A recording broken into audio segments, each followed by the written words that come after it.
Marvin Keller Trucking is currently looking for drivers to expand their fleet. We have solo, team, lease purchase, owner-operators, and even part-time local positions available. Their solo drivers get up to 54 cents a mile. Teams get up to 58 cents a mile. Late model Cascadias and Mack Anthems available. Your health benefits start on day one. That's nice. No touch freight and 60% drop in hook. Nice. Want something different? Join the Elite Fleet. 4 days on and 4 days off. Hourly pay of $20 to $25 an hour.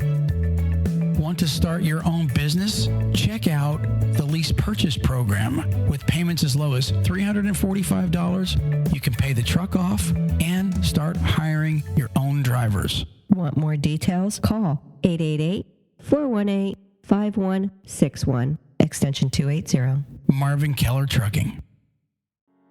Hey drivers, are you thinking about becoming a lease operator? Well, NCI is leasing out 1 to 2-year-old Kenworth T680 double bunk condo tractors, fully loaded with APU and fridge. Plus, the company is owned by their own product. That's right, they deliver mainly their own freight, which means your business will be thriving for a long time to come. 844-311-7076. That's 844-311-7076. And tell them TalKCDL sent you. Please, thank you.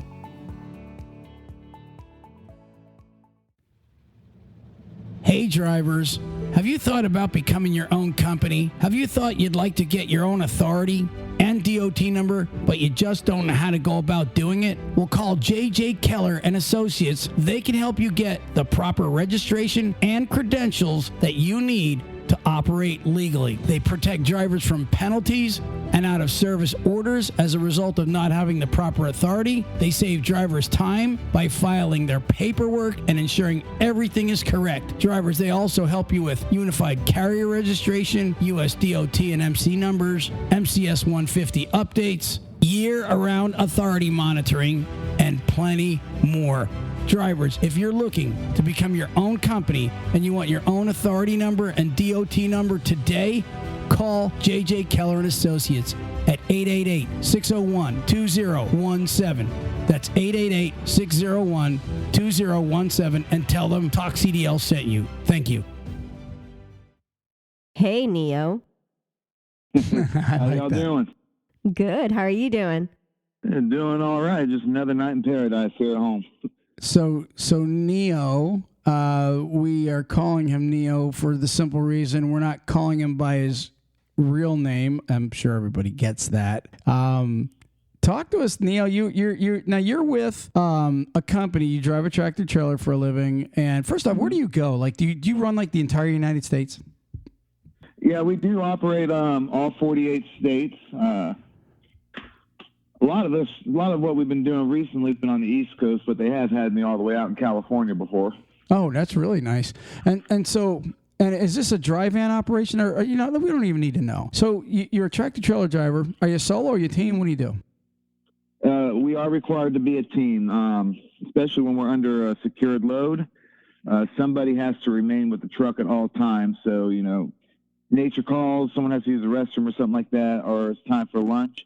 We have to do it in shifts. So one driver will go into the truck stop and get their food, do their business, then return to the truck, and then the other driver can go in and do their business. So these loads are so secured where you have to have two people under the load. Mm-hmm. You guys run a full 48. It's being watched at all time, and it's actually under the jurisdiction of the Secret Service, correct? Yes, sir. That's correct. Okay, so that's cool. What'd you say, everything? I said that's cool. It's cool? What? So you think that's cool to have the Secret Service like tailing you? I just think it's pretty like. It's mysterious. Yeah, I mean, I just think it's like it's not your average every day, Hey, with a name like Neo, he's gonna have a cool job. Yeah, exactly. You know what I mean? That's just no doubt about that. I would do it. Oh, you would do it. I know you would. So Neo, you're doing this thing, and you're hauling. Is it the same product that you haul every time, or since it's Secret Service? I mean, are you hauling stuff like for the president? I mean, what's going on, man? Talk to us. It's not for the president. The Secret Service, their primary duty is the security and safety of the president.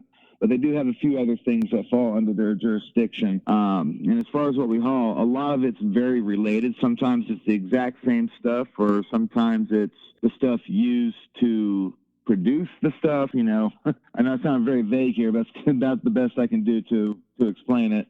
Well, I know you and I were talking earlier, and you said it's so secured that you're not even allowed to put your picture in your outfit or anything like that up on the internet at all. It's like you guys are like your head would be under an axe. Even if you did something like that, you'd be gone. Yeah, it's in the employee handbook. It's very specific about that. Anything that's work related, including just a picture of me in my uniform, needs to stay off of my private or personal social media.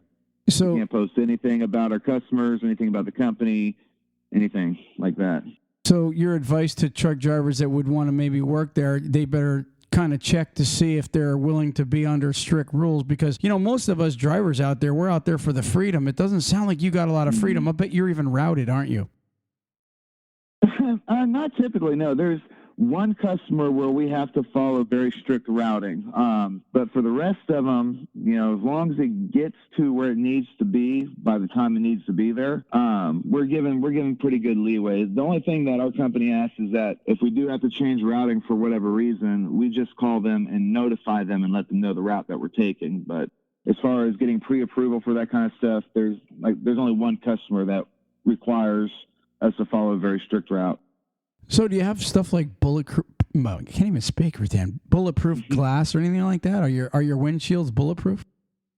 The entire tractor is got ballistic armor on it, so the windshield and the windows, the windows won't roll down. They're about 2.5, 3 inches thick.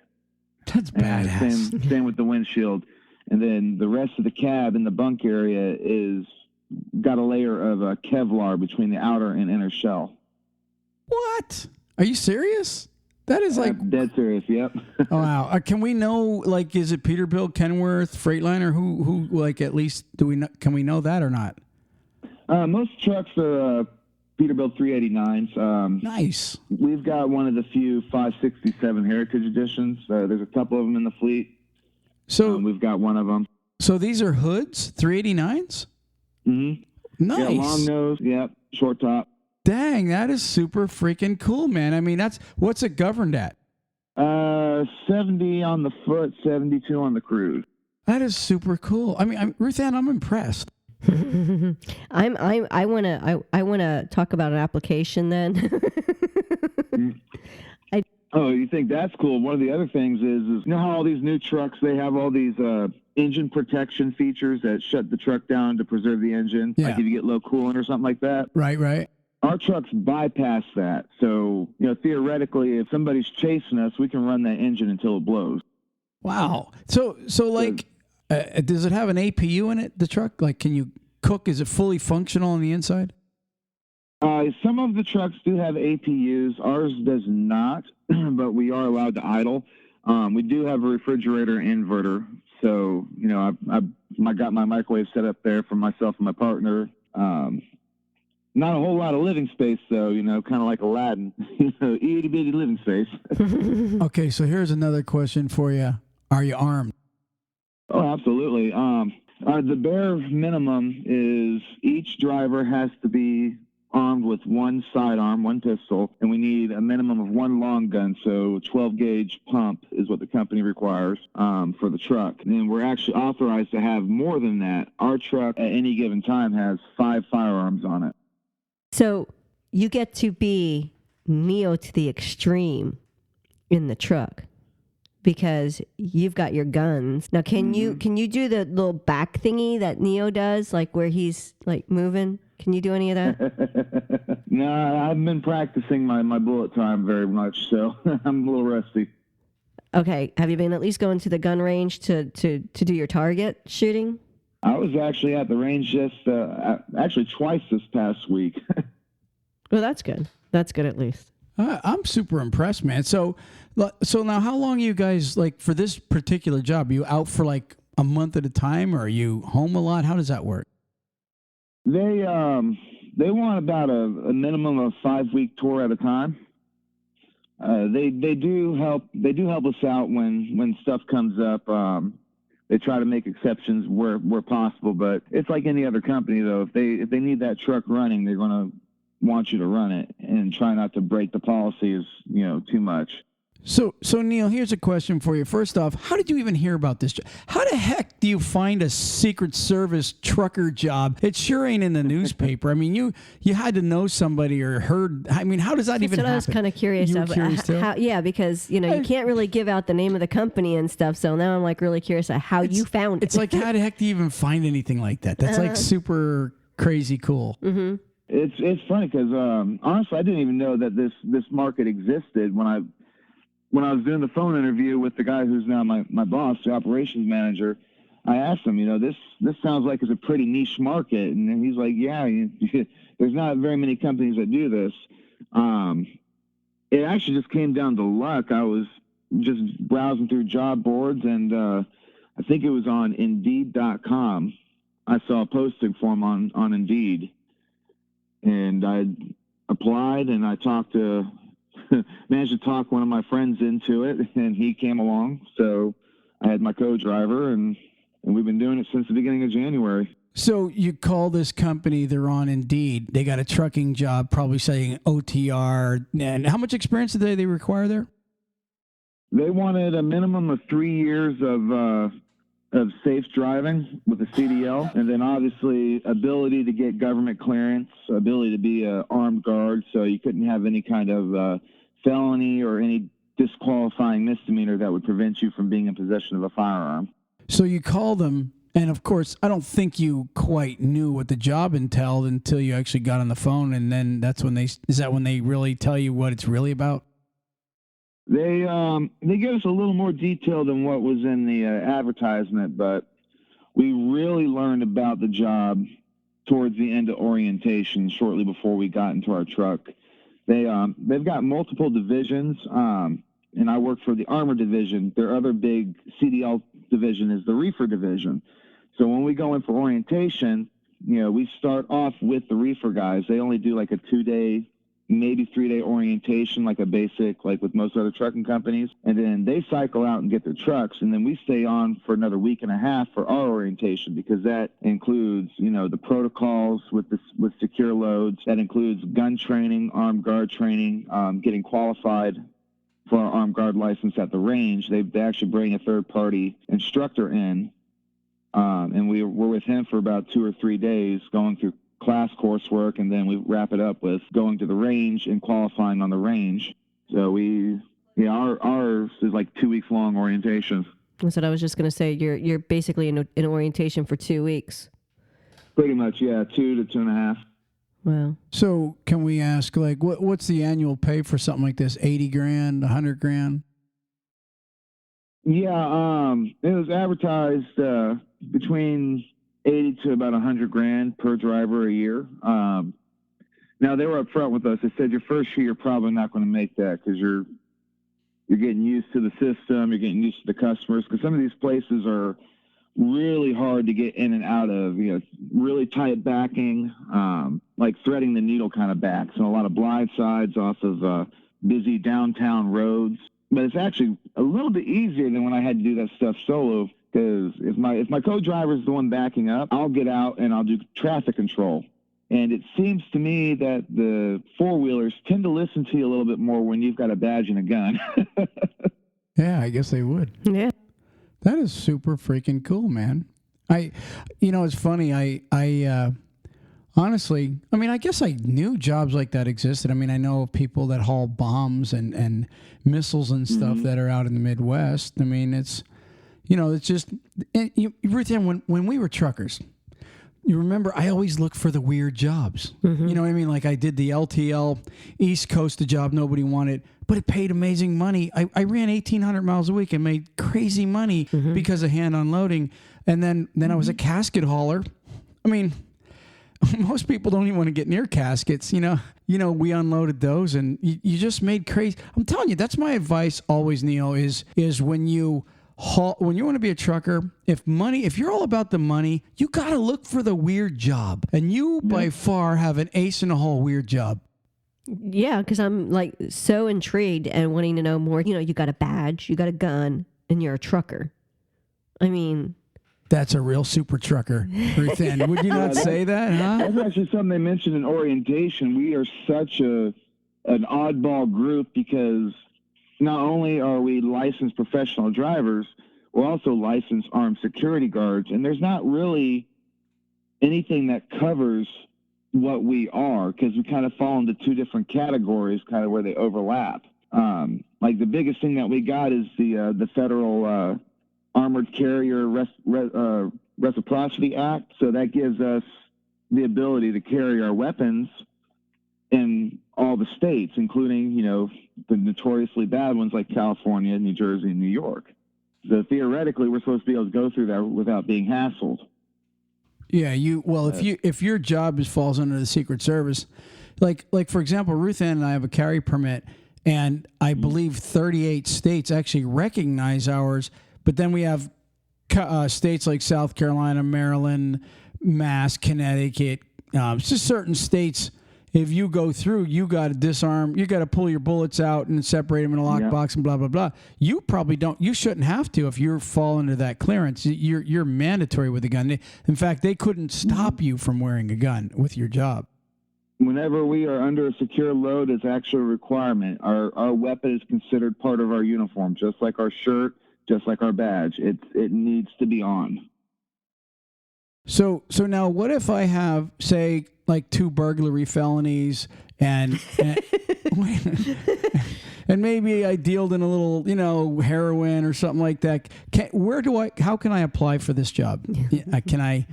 Is there any way? I mean, would they consider me? Like if I said I won't ever do it again? Absolutely not. I mean, any kind of felony, that alone right there disqualifies you from owning a firearm, even personally, you know, because felons cannot own firearms. Right. Well, Neil, what if I promise I'll never do that stuff again? Will they give me a chance, you think? Or it's got to be off your record. So what you would have to do is you'd have to hire an attorney, and you'd have to work on getting that felony expunged and getting your rights restored before they could even look at you. You know, it's funny you say that, and I mean this sincerely. I've been in trucking my whole life, and I've met a million truckers, and I met a million of them that say, "Yeah, I'm getting my felony expunged," and not one guy has ever been able to get that felony expunged. They think they're gonna, but I'm telling you, that's much easier said than done. I'm telling you, that's an act of Congress. I mean that. Mm-hmm.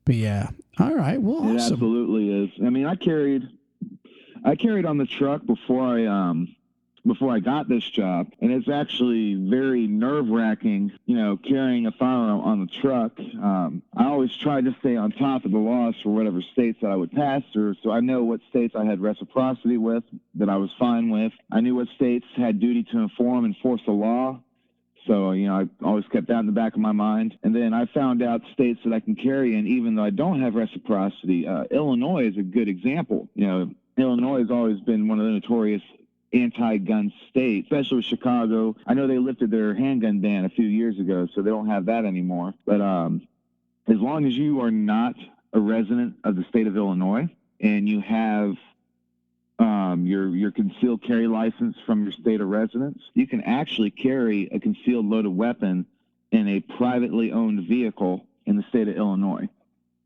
You just have to, when you exit the vehicle, you have to leave the weapon in the vehicle and lock the vehicle. You can't exit the vehicle with the weapon. Yeah. And I actually put that to the test on 2 different times. Got into a little fender bender right there in Chicago on the interstate, and dealt with state troopers there in Chicago. And both times I told them, "Hey, I've got a loaded gun in the truck. Here's my CCW." "Oh, thanks for letting me know, man. No big deal." If it didn't work, I'd still be sitting in a Cook County jail right now. Mm-hmm. And that was before you started working for this company.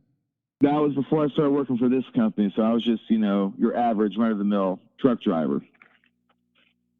Nice. Average run-of-the-mill. You know, the reciprocity and all that good stuff that comes with the job. Yeah. So what are you planning on retiring at this job? You really like it? I mean, seriously, see the 5-week out thing, man. That's, you know, I know some entertainment companies, which is probably about, for home time, the worst ones, because you go out on tour and you stay on the tour. If it's a 3-month tour or a 6-month tour, you're out for that time unless there's like a week break period and you want to fly home or whatever the case. So, 5 weeks though. Most truck drivers that I talk to are really anywhere from 7 to 14 days out. And, that's more than most even want to do. So 5 weeks out, that's a true long hauler. Yeah, it is tough, especially when you got family that's waiting for you at home. It's not the first time I've done long hauls like this, especially when I first started driving.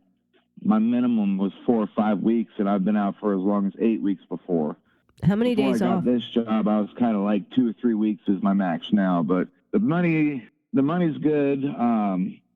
Being able to carry to me is invaluable because now no matter what state I'm in, I'm not without means to be able to defend myself. And then I also have a co-driver who's got my back as well, and vice versa. So there's pros and cons, but the home time is definitely one of the cons. How many days home do you get when you stay out for 5 weeks? It's typically the industry standard, 1 for every 7. But sometimes it works out to be a little bit longer. They typically get us home earlier than what we anticipate. Like I tell them, we need to be home on Friday. Oh, they've got me as home as early as Tuesday or Wednesday, and they don't count that towards the home time. So that's just an extra 2 or 3 days on the front end. And then if they don't have a load ready for us, technically I was supposed to go back out today, but they don't have anything available, and they don't run over the weekends. We sit on the weekends. So it's going to be Monday before we get another load. So I just got myself another weekend at home. So how's this, since you guys are really different, how's the virus thing affected this position? Has it affected it at all? Since it's Secret Service, a lot of your governmental places have been shut down. So what's the deal there? We have seen some effect, probably not to the same extent as General Freight has.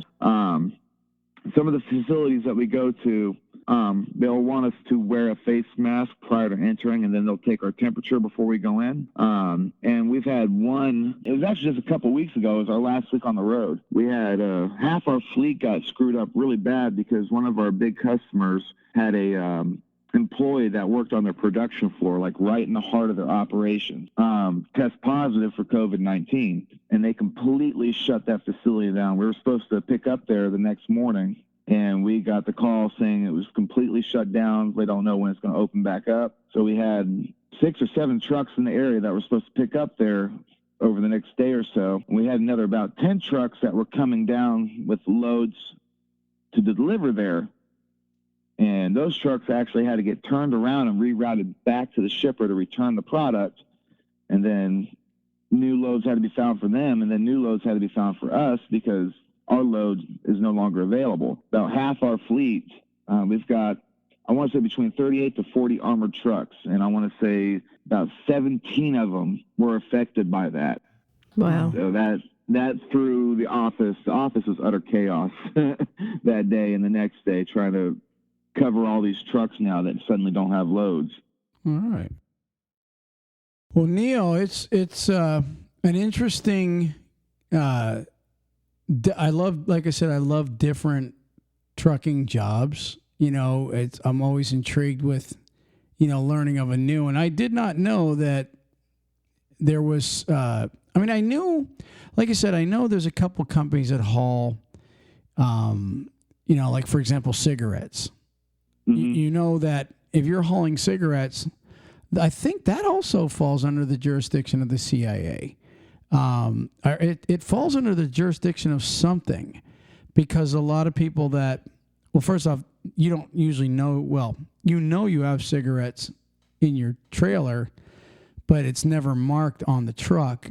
And many times I'm told those guys are followed because, certain loads are major. Can you imagine what a load of a 53-foot trailer of Marlboro really would be? I mean, they go for what is a carton of cigarette goes these days? Ruth Ann and I smoked like 15 years ago. We haven't even, maybe longer than that, but it depends. Unfortunately, I still am a smoker. It depends on what state you're in.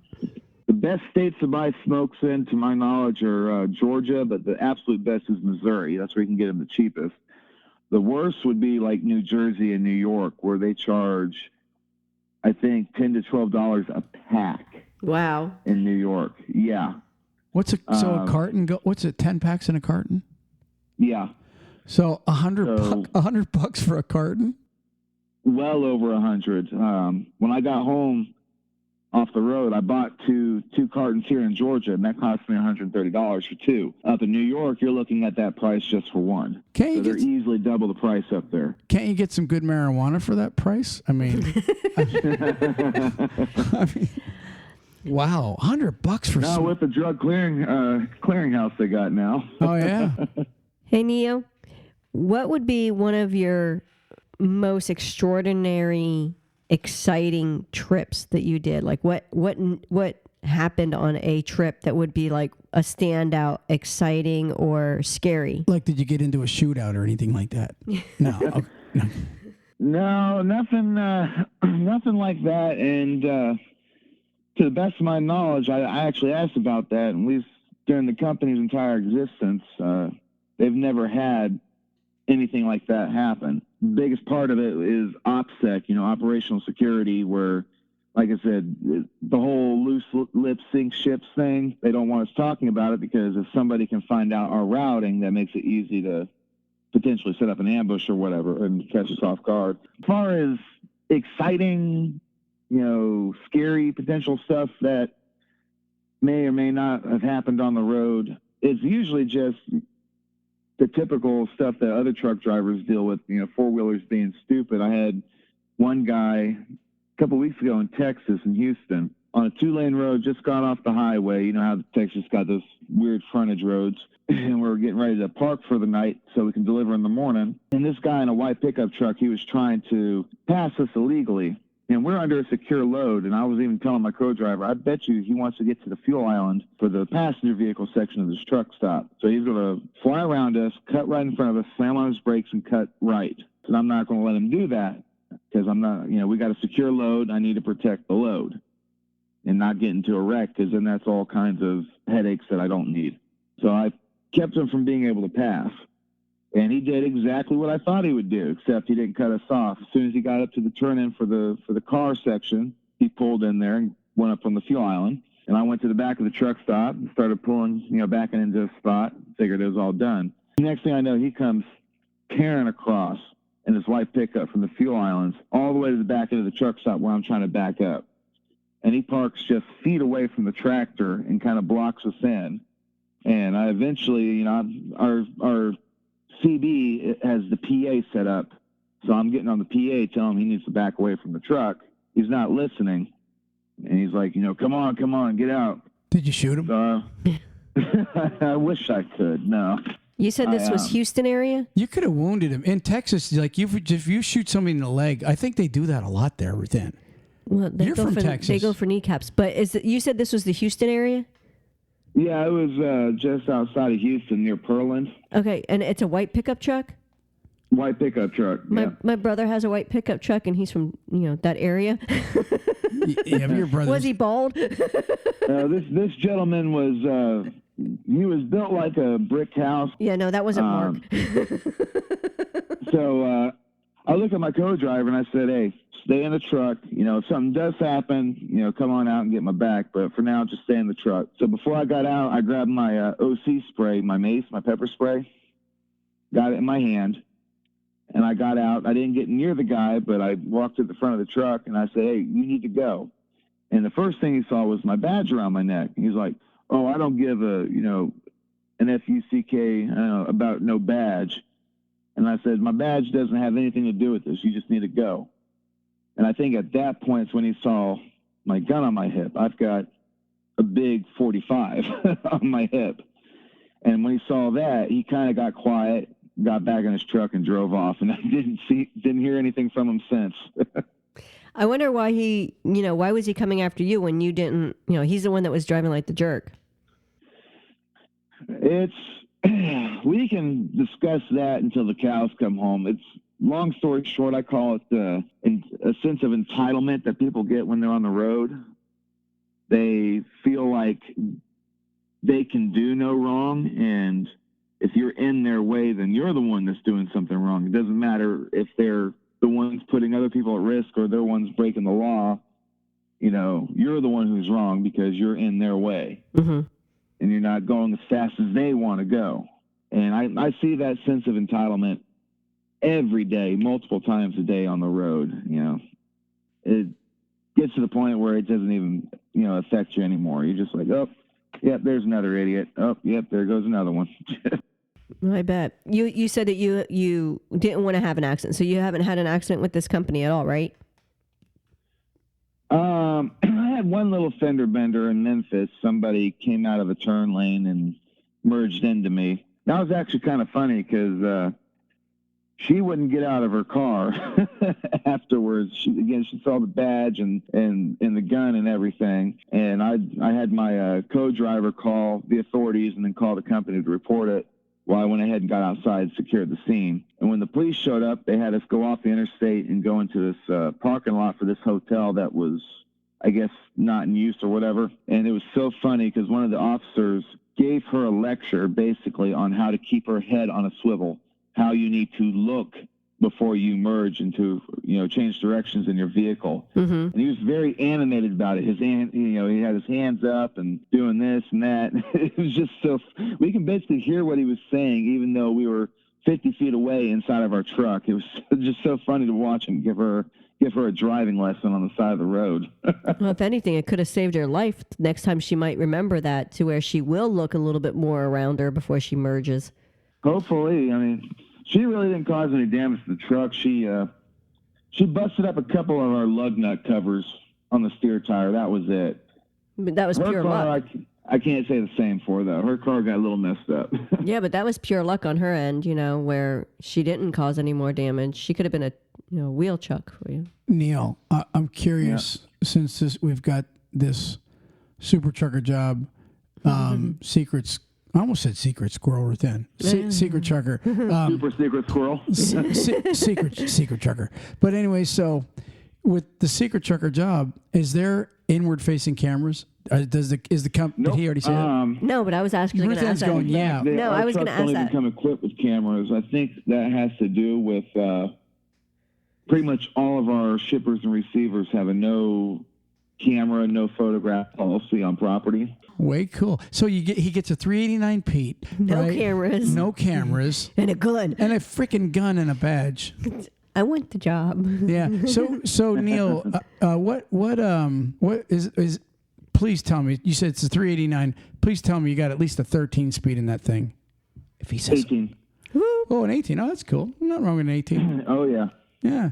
If he would have said automatic, I would have been like, we got a bad connection. I think there's a couple automatics, but that's for usually the older guys who wore out their legs. But no, most of them are manuals, and pretty much all of the manuals are 18s. Very nice. Very nice. No different than a 13. You just split the bottom and the top. Mm-hmm. Yeah. Yeah. Nice. Very nice. All right. Well, listen, Neil, do you have anything else to tell us about this job? Because we're actually at almost 40 minutes here, a little over what we normally do, but we really enjoy having you on this one time. Right there. Well, you're laughing over there.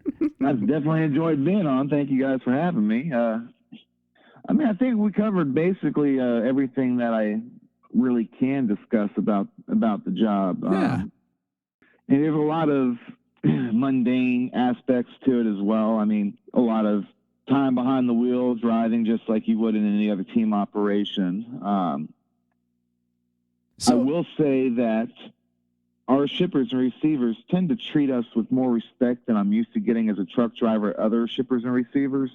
Like you go into, say, a Target DC or something like that, or a Walmart, and they'll be real short with you and sometimes just downright nasty. No, these people, they're really cool. Most of them are actually law enforcement, federal agents. So they've got their guns as well. They got their AR-15s and their bullet riot shields and all that good stuff too. So it's kind of almost like a professional courtesy almost, instead of them versus us, like most truckers and shippers see each other. So are the windows tinted? I mean, can other truckers see your badge and stuff? I mean, you can't tell by the tractor and the trailer that it's top government stuff because obviously you'd stick out like a sore thumb. So when they pull up beside you, can they even see you in there, or what's the deal? They can see us about as well as you can look into another, Peterbilt or Kenworth cab, which, yeah, you can't really, when you're driving by them, you can't really see the driver too well looking through the window. You got maybe half a second to glimpse them. So yeah, there's not really much they can tell. I mean, there are drivers out there that know about us and they know what we haul. It's super big secret out on the road. It's just stuff that I can't really discuss and lend to it. If you hear about it from somebody else, it's a different story. I just can't say it myself. Okay, I'll tell you what. You can whisper it to me, then I'll go ahead and tell everybody. We haul motorcycle doors and swamp gas. Shh. Well, let's wrap this thing up, man. Neo hauls the red and purple pills, or red and blue pills. Yeah. Mm-hmm. Why did we take the red? Why didn't we take the blue pill? Yeah, one of my favorite ones. Someone's like, "Hey, man, what are you hauling that you have to have a gun for and everything?" I said, "Oh, I just got a load of presidential body doubles." couple Trump doubles. Yeah. Yep. That's funny. All right. Well, Ruth Ann, you ready to wrap this thing up? I have my word of the day. Oh, let's hear the word of the day. All right, you ready? Yeah, let's hear it. Make sure you get it up to the mic. Now I have to move this. Go ahead. All right, play. Hit it. Jape. Did you say jape? Jape. Almost like vaping? Jape. Jape, J-A-P-E? Exactly, Jape. Yeah. All right, Neil, do we get a guess on what a jape is? Yeah. Jape. Jape. I'm drawing a blank. I know what I keep thinking of is nape, but that's something totally different. Yes, it is. Jape. Say it in a sentence. Can you give it to me in a sentence? He managed to jape at the beginning of his speech, so it wasn't quite so dry. Cough? No. The children laugh and jape while they wait in the lunch line. Wait? No. Jape. To say or do something in jest or mockery. To make a joke of something. Oh, to sit around clowning. So just to clown around is japing. Yes. So it's almost like joking. That's kind of what I was thinking, but I wasn't sure. I haven't heard that word in a while. Jape. I've never heard the word. No, so that's why I do the word of the day. Yes. The more you know. Ruth Ann does the Exactly. word of the day. I like that word. Jape. Jape. What was the one that from the other day? It was the garnish, like on someone's soup or something like that. What was that one called? We were gonna go into a restaurant and use that word to the waiter. See that you don't even remember. You don't even remember the word of yesterday. We only remember the word of the day. You're gonna pull it up. Hey Neil, she's gonna pull up this word. It's what the garnish is actually called on your soup. Like when they leave that little sprig of rosemary or something. Okay. Yeah, but it was called a. What was that? Yeah, chiffonade. Chiffonade. Yeah, it's chiffonade. Mm-hmm. Hold the chiffonade, please. Yeah. Yeah, I think I just stick with the word garnish. Chiffonade is a preparation of shredded or finely cut leaf vegetables used as a garnish for soup. I think I like jape better. Wow. Jape was pretty good. Jape was good. Mm-hmm. All right. Yeah, jape's better. Yeah. Well, I figured drivers would like that. Jape. Yeah. Hey. One last thing. Have you ever heard of semi-aquaphobia? That's a real word. Semi-aquaphobia? No, semi-aquaphobia. Aquaphobia. Yeah. It's the fear of passing tractor trailers. That's what I was thinking it was, and honestly, I think that's actually a really big thing because I don't know why, but people like to just get next to you and sit. It makes no sense to me, but they'll just sit there, or they'll be passing you at like a quarter mile per hour faster than what you're doing, and just take forever to get on by you. I'm going to play a second word. So words of the day? Well, the reason I'm going to do this is because I wouldn't normally do it, but I'm doing it because it's another language word. All right, let's hear it. All right. I got to put it up because this one's going to make it a loud one. Gochujang. What? Say it again. Gochujang. Gochujang? One more time. Gochujang. Gochujang. Yep. Gochujang. Okay. It's Korean. All right. You want to take a guess what gochujang is? Is it a food? It's Korean. Yeah, it's Korean food. It's a spicy paste used in Korean cooking made from red chili peppers, fermented soybeans, rice, and salt. All right. So it's like sriracha. Nice. Let's wrap this thing up. Neil, it was awesome having you, brother. Come on the show anytime. And especially if you get into a shootout. And you guys don't video that stuff, though, do you? Dang it. Now, I do have my own personal dash cam that I keep on the truck for my get out of jail free card, basically. Absolutely. I wouldn't drive a tractor trailer these days without at least the outward facing one.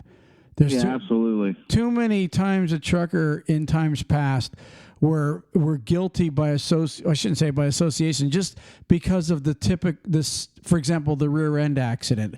Oh, you're supposed to be in charge of your truck at all time, blah blah blah. And then they started watching dash cams and noticing guys merging and slamming brakes on and all kind of BS that a trucker couldn't help but hit them. So I wouldn't want to be without it.